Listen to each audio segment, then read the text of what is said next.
Da steht einer am Hauseck, versucht den Wind aufzuhalten und tat ihn am liebsten zusammenfalten.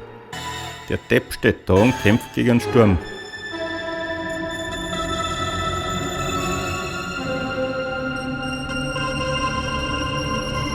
Der sagt nicht mal, geh weg, du Wurm. Der birgt sich ein bisschen zurecht, degradiert ihn so zum Knecht.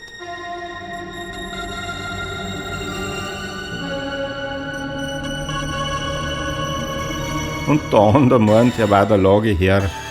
Da lacht der Wind und sagt, bitte sehr, tut einen Schnaufer und hört auf zum Blasen.